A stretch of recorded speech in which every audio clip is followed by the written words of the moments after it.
ng bayan, maasahan anumang panahon. Magandang oras po sa ating lahat. Narito ng latest update kay Bagyong Nika at sa magiging lagay ng ating panahon sa susunod na 24 oras. Patuloy na lumalakas si Bagyong Nika at patuloy ring kumikilos ng pakanluran habang nalalapit na ang typhoon category nito.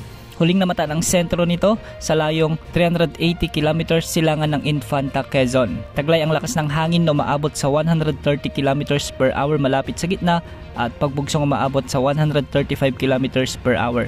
Sa ngayon ay kumikilos ito ng westward o pakanluran sa bilis na 20 km per hour.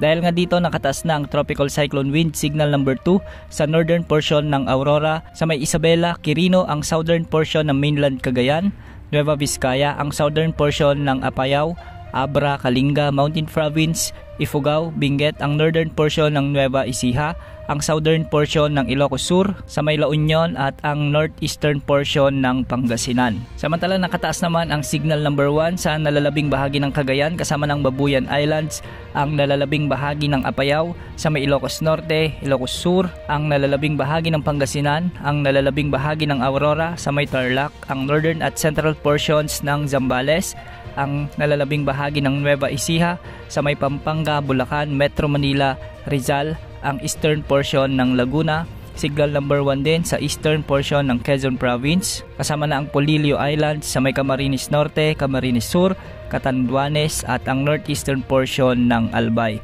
Ang mga lugar na ito ay pinaaalalahanan na natin dahil posible ang mga pagbugso ng hangin at malalakas na pagbuhos ng ulan sa mga susunod na oras habang nalalapit ang paglandfall ni Bagyong Nika sa bahagi ng Isabela at Aurora area. Base sa latest forecast track ni Bagyong Nika na inilabas ng Pag-asa, magpapatuloy ang pagkilos nito ng kanluran hilagang kanluran hanggang matapos ang forecast period nito.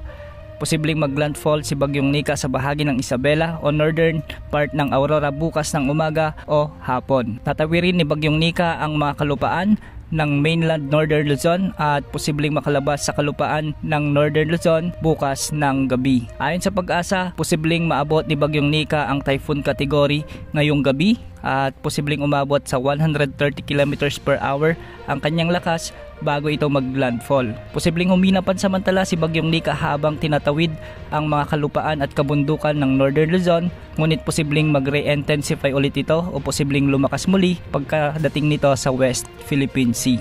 Sa ngayon nga ay makakaranas na ng mga malalakas hanggang sa matitinding pag-ulan o katumbas ng 100 to 200 mm na pag-ulan ang mga lalawigan ng Isabela at Aurora. Pinapayuhan natin ang ating mga kababayan dyan na posible ang mga pagbaha at pagguho ng lupa dahil sa papalapit na si Bagyong Nika.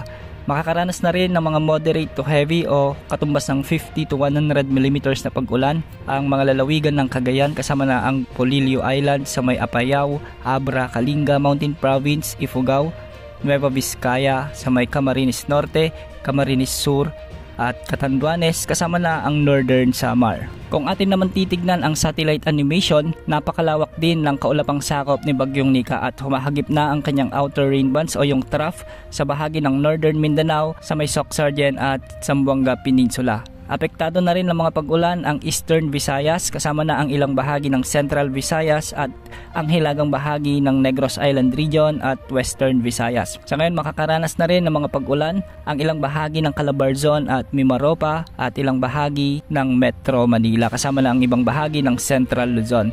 Dulot na ito ng trough o yung buntot ni Bagyong Nika. Sa mga susunod na oras ay pinapayon nating maging alerto ang ating mga kababayan lalo na sa Northern Luzon dahil sa posibilidad na malalakas na pagbuhos ng ulan at pagbugso ng malalakas na hangin. Mantabay sa mga susunod na update ukol kay Bagyong Nika. Yan muna ang latest update sa lagay ng panahon, tupang weather update ng bayan, maasahan anumang panahon.